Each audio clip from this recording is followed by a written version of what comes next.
The United States just beat Paraguay 4-1. And it was not close.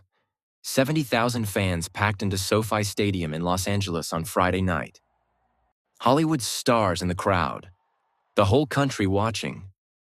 And the USMNT delivered the most goals they have ever scored in a single World Cup game in history. Let us break down exactly what happened minute by minute. The game started fast, very fast.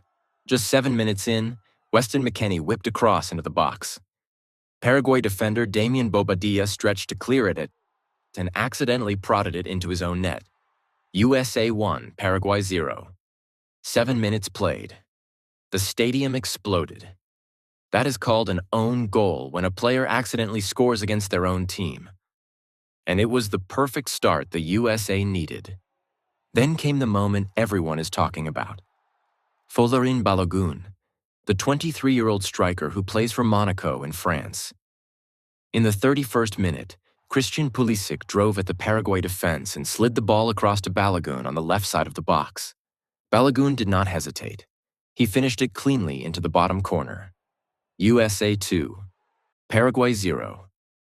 And then, right before halftime injury time, 45 plus 5 minutes, Malik Tillman released Balogun again into the box. Same result. Clean finish, cool as ice. USA 3, Paraguay 0 at halftime. 3 goals in the first half, the best first half the USMNT has ever had in a World Cup. The crowd at SoFi Stadium was shaking. One reporter said it felt like a Southern California earthquake.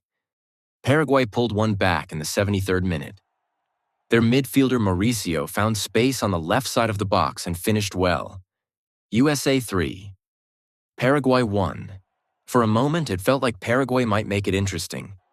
But the USA shut it down completely. They controlled the ball. They controlled the game. 65% possession for the entire match. And then, in the 90th minute plus 8, basically the last kick of the game, substitute Gio Reyna came on and curled in an absolute beauty with the outside of his right foot. USA 4, Paraguay 1. Full time. Now let us talk about the individual performances because some of these players were outstanding. Folarin Balogun 2 goals. Man of the match? He became the first American to score 2 goals in a single World Cup game since 1930. Since 1930. That's his 96 years. The man just made history. Malik Tillman, probably the best player on the pitch according to ESPN. He was everywhere, setting up goals, winning the ball, driving forward. He does not even start every game for the USA, but on Friday night he was unreal. Christian Pulisic, no goal but 1 assist, and he was a constant problem for Paraguay all night. His coach said after the match, all in all, just an incredible start. Weston McKennie the cross for the own goal, constant energy in midfield. Exactly what the team needed from him. And Gio Reyna, the controversial pick who many said should not even be in the squad, came on as a substitute and scored in the last minute. Silenced every single critic with 1 curl of his right foot. Now here's where things get really interesting. The day after the USA beat Paraguay, Australia went and beat Turkey 2-0. 2 goals, clean sheet, comfortable win. Nobody really saw that coming, which means Group D right now looks like this. USA on 3 points. Australia on 3 points, Paraguay on 0, Turkey on 0. The group that everyone thought USA would cruise through just got a lot more complicated. Because now when USA play Australia on June 19th in Seattle, it is not just a routine game anymore. It is basically a group final. Win and USA almost certainly qualify for the knockout rounds. Lose and suddenly the group is wide open and Turkey becomes a must-win. That Australia win changed everything about how this group plays out. So here's the big picture. The USA has never scored more than 3 goals in a single World Cup game. Ever. In their entire history, they just scored 4. They dominated possession 65-35. They had 16 shot attempts. They were simply better in every single area of the pitch. And the crowd, 70,000 people.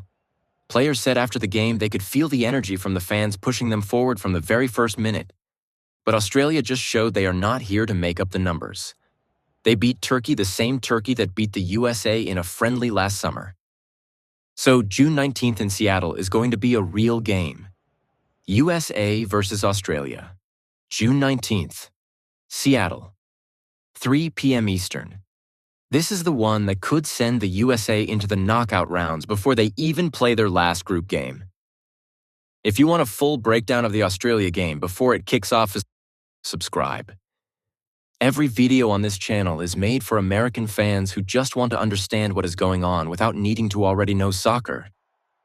We will see you before June 19th.